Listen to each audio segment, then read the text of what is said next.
Happy bahay, happy buhay. Mag-asawang patnubay, sa mag-asaway gabay.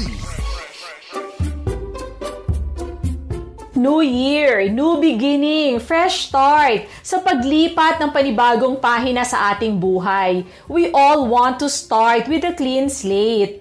Kasi sino ba man po ang may gusto na may bit-bit kang mga bagahe at pabigat from the previous years.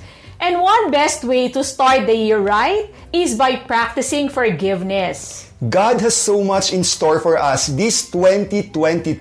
And isn't that exciting, Claire? Yes. Pero tandaan po natin ha, if we have bitterness, if we have unforgiveness in our heart, it will block God's blessing from flowing in your life. Alam mo bong, ang tawag sa unforgiveness ay blessing blocker. That's right. If you harbor unforgiveness in your heart, you keep yourself imprisoned and it would be hard for you to move forward.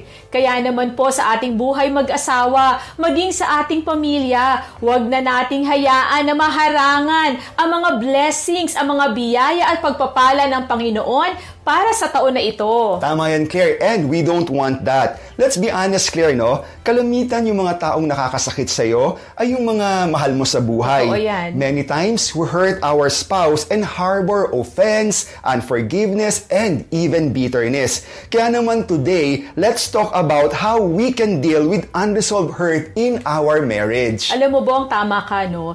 Sa buhay mag-asawa, hindi naman talaga maiiwasan that we hurt each other, di ba? Pero ang maganda po dito, you know how to deal with it so that you will not draw away from each other, you will not develop grudge or harbor bitterness and resentment. So ano bang mga dapat nating gawain this year? Number 1, be honest and talk about the hurt. Huwag po nating kimkimin ang sama ng loob. Kalimitan yan ang nangyayari kapag nagkakatampuhan, tinatago mo sa asawa mo, nahihiya kang sabihin.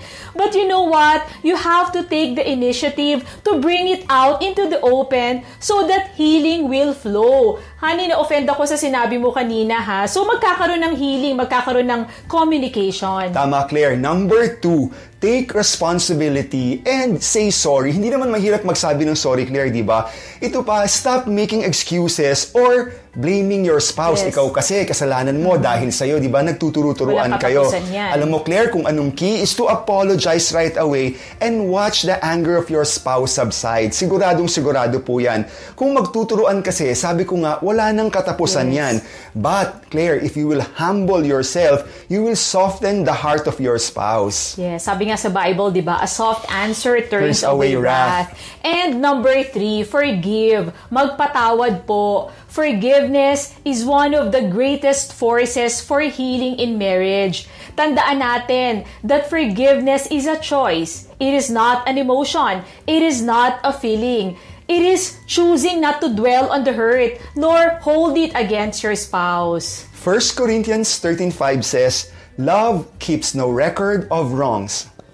There is power in forgiveness. Start your year right. Forgive and let the blessings of the Lord flow. Forgiveness po opens the door for God's blessings to flow into your life. Lagi po nating tandaan na ang mag-asawang sabay manalangin na pagtatagumpayan lahat ng suliranin. Ako po si Bong Pineda. At ako naman po si Claire para sa Happy Bahay. Happy Buhay! Happy bahay, happy buhay. Mag-asawang patnubay, sa mag-asaway gabay.